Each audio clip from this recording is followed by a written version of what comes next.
네, 여러분들 안녕하세요. 벌써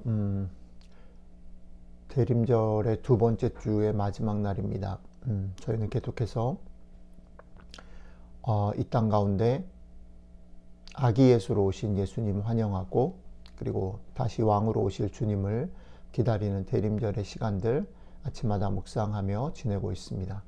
오늘도 우리에게 주시는 말씀 누가복음 3장 2절로 17절 같이 읽고 말씀 좀 나누도록 하겠습니다.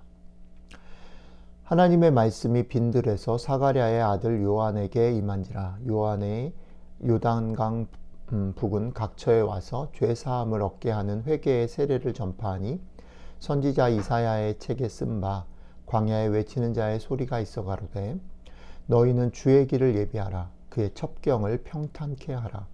모든 골짜기가 메워지고 모든 산과 작은 산이 낮아지고 굽은 것이 곧아지고 험한 길이 평탄하여질 것이요 모든 육체가 하나님의 구원하심을 보리라 함과 같으니라. 요한이 세례받으러 나오는 무리에게 이르되, 독사의 자식들아, 누가 너희를 가르쳐 장차 올 진노를 피하라 하더냐.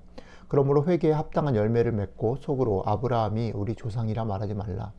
내가 너희에게 이르노니 하나님이 능히 이 돌들로도 아브라함의 자손이 되게 하시리라. 이미 도끼가 나무 뿌리에 놓였으니 좋은 열매 맺지 아니하는 나무마다 찍혀 불에 던지우리라.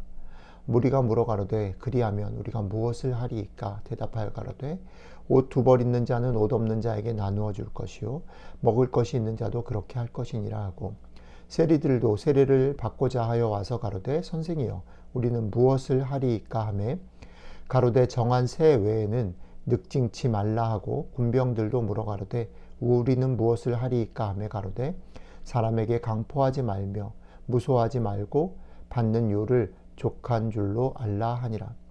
백성들이 바라고 기다림으로 모든 사람들이 요한을 혹 그리스도신가 심중에 의논하니, 요한이 모든 사람에게 대답하여 가로되, 나는 물로 너희에게 세례를 주거니와 나보다 능력이 많으신 이가 오시나니 나는 그 신들매를 풀기도 감당치 못하겠노라.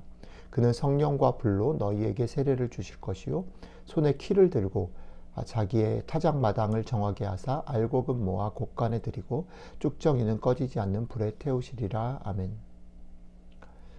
오늘 우리가 읽은 말씀은 세례 요한이 어떤 사람인가, 어떤 일을 하는 사람인지 이사야의 예언을 통해서 소개하고 있고요. 그 다음에 그가 그 예언을 받아서 와서 어떤 일을 했는지를 우리에게 소개하고 있습니다. 이사야의 말씀에 의하면, 예언에 의하면 세례 요한은 주의 길을 예비하러 온 사람입니다. 주의 길을 예비한다는 게 무엇일까요? 이사야의 말을 잠깐 읽어드리겠습니다. 너희는 주의 길을 예비하라. 그의 첩경을 평탄케 하라. 모든 골짜기가 메워지고 모든 산과 작은 산이 낮아지고 굽은 것이 곧아지고 험한 길이 평탄하여질 것이요 모든 육체가 하나님의 구원하심을 보리라 함과 같으니라. 이것이 요한이 와서 할 일입니다. 흥미로운 건 뭐냐면 그 오실 예수님 메시아의 길을 예비하는데, 그것을 어떻게 소개하고 있냐면, 골짜기는 메워지고 산과 높은 산은 낮아지는 겁니다. 그리고 굽은 것은 곧아지고 험한 것은 평탄하게 된다라고 했습니다. 이것을 구원이다라고 말했습니다. 그러니까 어떤 면에서는 비정상인 것이 정상이 되는 것, 이게 구원이다라는 것이죠. 자, 이어서 오늘 우리가 읽은 성경은 세례 요한이 이 일을 위해서 구체적으로 한 일을 회개를 외쳤다라고 말합니다. 자, 세례 요한이 회개를 외쳤더니 사람들이 그 외침을 듣고 와서 세례를 받기를 원하는데 어떻게 했으면 좋겠는지를 물어봅니다. 그것에 대해서 요한이 이렇게 말합니다. 첫 번째, 무리들에게는 옷 두 벌 있는 자는 옷 없는 자에게 나누어 줄 것이요 먹을 것이 있는 자도 그렇게 할 것이니라 라고 말합니다. 또 세리들이 묻습니다. 세리들이 묻는 것에 대해서 이렇게 말합니다. 가로되 정한 새 외에는 늑증치 말라. 그랬더니 군병들이 묻습니다. 군병들이 묻는 것에 대해서 이렇게 말합니다.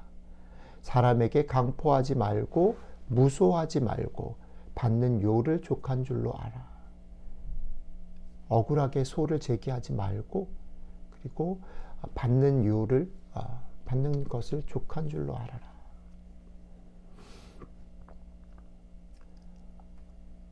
어떻게 보면 되게 간단하고 당연한 일입니다.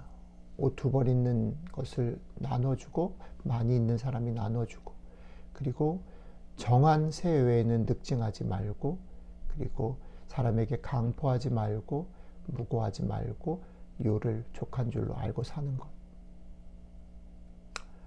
이 2가지를 한번 곰곰이 생각해 보자는 거죠.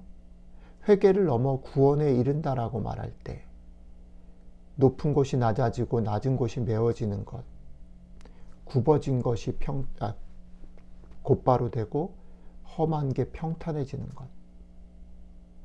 앞에서도 말씀드렸지만 비정상이 정상으로 회복되어지는 것. 그것이 세례 요한의 말 속에는 좀 더 구체적인 우리의 삶으로 드러나지는데 그게 뭐냐면 가진 자가 자기 것을 나눠서 같이 더불어 사는 삶이 되는 것. 지켜야 할 것을 지키고 그 이상을 요구하거나 빼앗지 않는 사회가 되는 것. 그것이 구원이라는 것이죠. 그리고 그 구원을 이루기 위해서 비정상을 정상으로 돌이키기 위해서 회개해야 된다는 거예요.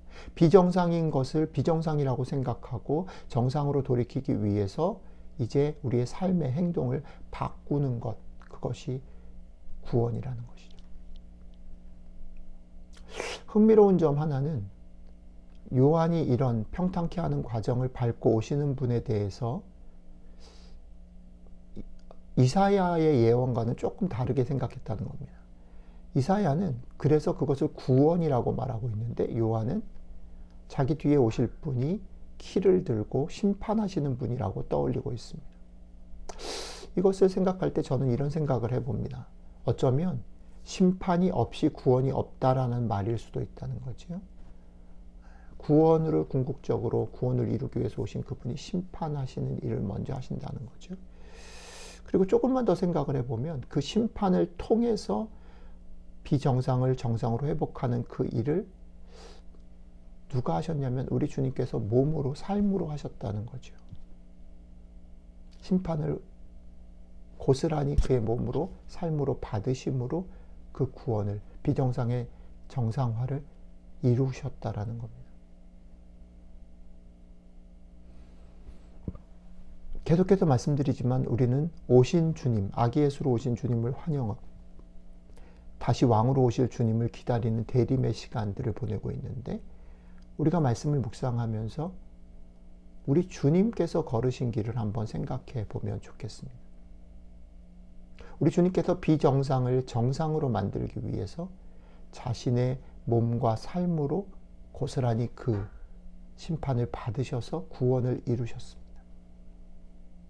우리는 이 주님의 길을 따르는 사람들이고 이 주님의 길을 묵상하는 사람들입니다. 그렇기 때문에 이 주님처럼 우리 주님처럼 오늘 우리의 삶에서 욕심내지 않고 나누고 더불어 살아가는 정상의 삶을 위해서 구체적으로 작은 일이라도 행동함으로 비정상의 삶을 정상의 삶으로 회복하기를 힘쓰는 하루가 되면 좋겠다는 것이죠. 구원이라는 것은 거창한 것이 아닐지도 모릅니다. 어쩌면 우리의 삶 곳곳에 숨겨져 있는 사실은 정상적이지 않은 일들을 바라보고 그것을 고치기 위해서 애를 쓰는 삶, 그것이 구원의 삶이고 어쩌면 우리 주님께서 걸어가신 길이라는 것입니다. 오늘 하루 동안 여러분들의 삶 속에 여러분들이 만나는 모든 사람들과의 관계 속에서 사실은 당연하게 여기는 많은 것들이 정상이 아니라는 것들을 깨달으면서 욕심내지 않고 나누고 더불어 살아가는 삶의 모습들을 가짐으로 이 땅 가운데 구원의 길들을 이루는 여러분들과 제가 되시기를 주님의 이름으로 축복합니다. 기도하겠습니다. 주님, 오늘 우리들의 삶에서 어쩌면 당연하다라고 생각하고 누리고 또 취하고 자랑하는 많은 것들을 돌아보게 하시고, 그것이 나의 것이 아니고 내가 취할 수 있는 것이 아니어서 없는 이와 나누고 더불어 살며 내가 지켜야 될 것들을 지키며 사는 삶을, 비정상인 것을 정상으로 돌이키는 삶의 길들을, 우리 주님이 몸으로 삶으로 걸어가셨던 그 길을 따라가는 그런 하루가 될 수 있도록 함께 해주시면 좋겠습니다. 이 땅 가운데 오셔서 몸과 삶으로 비정상의 길들을 정상으로 돌이키기 위해 그 심판과 저주를 받으신 우리 주 예수 그리스도의 이름으로 기도드렸습니다.